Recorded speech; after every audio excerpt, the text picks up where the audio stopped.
রাদিয়াল্লাহু তাআলা আনহু হতে বর্ণিত আছে, এক ব্যক্তি রাসূল পাক সাল্লাল্লাহু আলাইহি সাল্লামের দরবারে এসে নবীজির কাছে এসে বলল, ইয়া রাসূলুল্লাহ, ইয়া হাবিবাল্লাহ, আমাকে পাঠ করা শিখিয়ে দিন।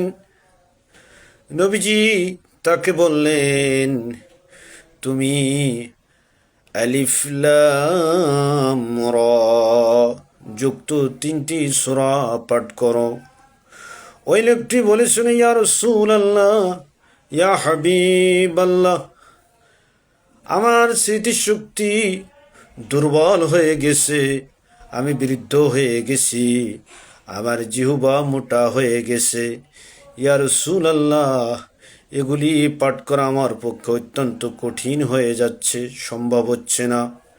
নবীজি বললেন, তাহলে তুমি হামিম যুক্ত সূরাগুলি তেলাওয়াত করো। হামিম যুক্ত সূরাগুলি তেলাওয়াত করো, পাঠ করো। লোকটি পুনরায় বলল, ইয়া রাসূলুল্লাহ, এগুলি আমার পক্ষে সম্ভব হচ্ছে না।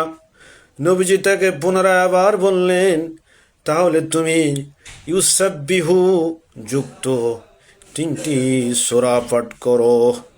ওই লোকটি পুনরায় আবার বললেন, ইয়া রাসূলুল্লাহ, ইয়া হাবিবাল্লাহ, এইগুলি তেলাওয়াত করা আমার পক্ষে সম্ভব হচ্ছে না, কারণ আমি অনেক বৃদ্ধ হয়ে গেছি, আমার স্মৃতিশক্তি দুর্বল হয়ে গেছে, আমার জিহ্বা অনেক মোটা হয়ে গেছে।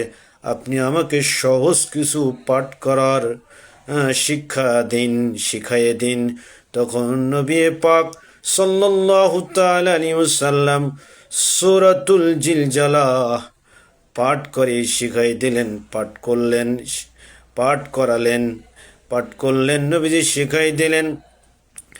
যখন নবী পাক সাল্লাল্লাহু আলাইহি সাল্লাম সূরাতুল জিলজালাহ পাঠ করা শেষ করলেন, তখন লোকটি বলল, আল্লাহি, আল্লাহর কসম, আপনি সত্য নবী, আপনাকে সত্য ধর্ম সহ প্রেরণ করা হয়েছে।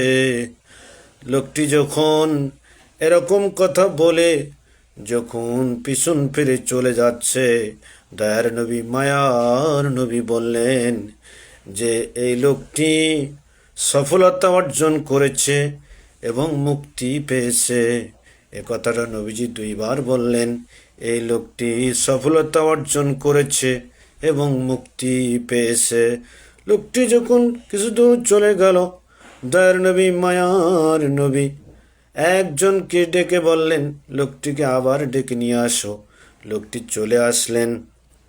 চলে আসার পরে দয়ার নবী, মায়ার নবীজি বললেন, আমাকে আল্লাহ রব্বুল আলামিন ঈদুল আজহার নির্দেশ দিয়েছেন। এই দিনে আমার উম্মতের জন্য উৎসবের দিন ধার্য করেছেন।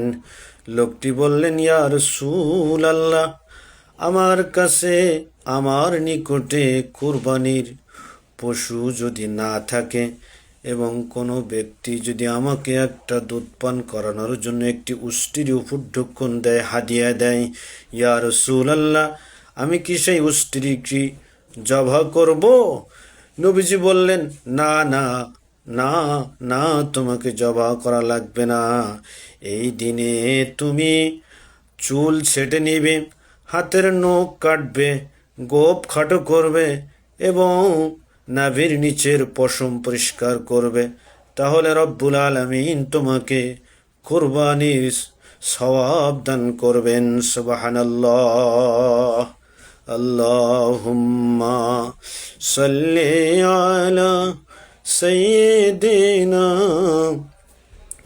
মাওলানা মুহাম্মদ ওয়া আলা আলি সাইয়্যিদিনা মাওলানা মুহাম্মদ।